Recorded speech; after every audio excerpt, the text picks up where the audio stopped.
hi hello' নমস্কাৰ আসসালামু আলাইকুম আপোনালোক সকলোকে আপোনালোকৰ চেনেল প্ৰিয় বান্ধৱীলৈ মই স্বাগতম জনাইছোঁ আশা কৰিছোঁ আপোনালোক সকলো ভালে আছে সুখী আছে আৰু সুৰক্ষিত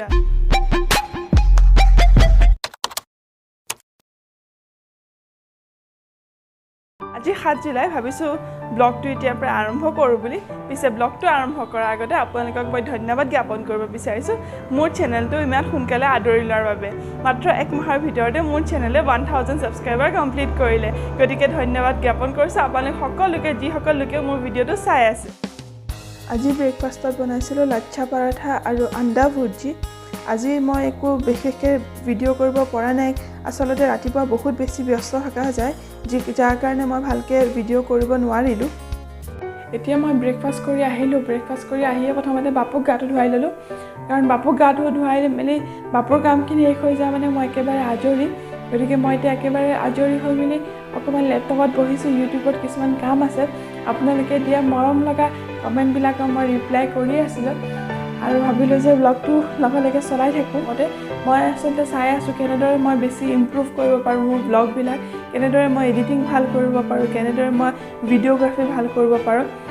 যাতে আপোনালোকে চাই ভাল পায় মোৰ ব্লগবিলাক আৰু আজি মই বনাইছিলোঁ নো বেক মেংগো চীজ কেক তেতিয়াহ'লে আহকচোন পলম নকৰি ৰেচিপিটো চাই লওঁ মেংগো চীজ কেক বনাবৰ কাৰণে প্ৰথমতে মই ডাইজেষ্টিভ বিস্কুট কেইখনমান এনেদৰে মিক্সিত মাৰি লৈছোঁ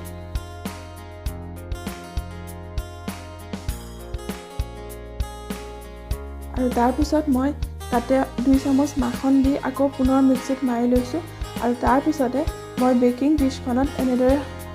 পাৰি দিছোঁ যাতে এইটো ছেট হৈ যায় আৰু তাৰ কাৰণে মই এইটো ফ্ৰিজত ভৰাই থৈছোঁ অলপ সময়ৰ বাবে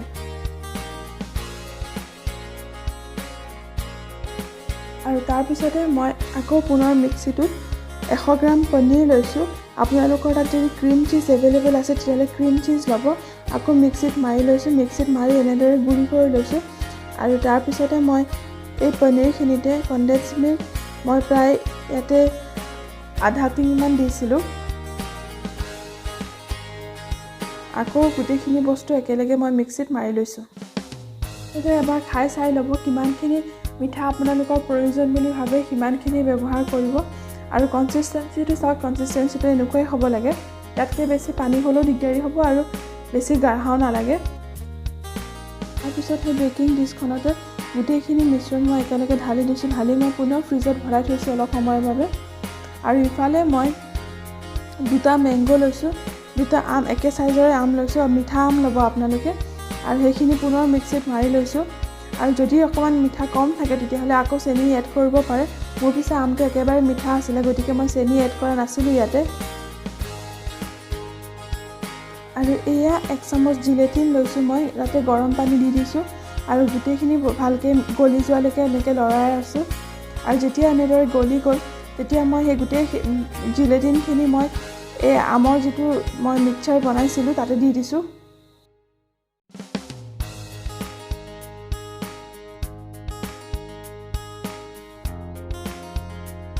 আৰু তাৰপিছতে এই আমৰ মিশ্ৰণটো সেই যে বনাই থৈছিলোঁ পনীৰৰ সেইখিনি লগত ওপৰত ঢালি দিছোঁ এনেদৰে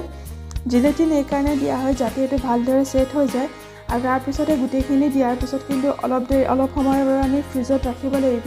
মই প্ৰায় 3-4 ঘণ্টামানৰ কাৰণে এইটো ফ্ৰিজত ছেট হ'বৰ কাৰণে দিছিলোঁ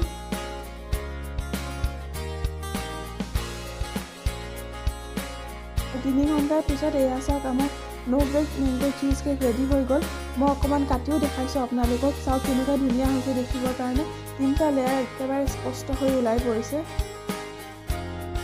তাৰ আগতে আজি আপোনালোকক ক'বলৈ বিচাৰিছোঁ যে জীৱনটো আচলতে এখন খেলৰ দৰে হয় য'ত আপুনি খেলি আছে আপুনি প্লেয়াৰ হয় আৰু আপোনাৰ চাৰিওকাষে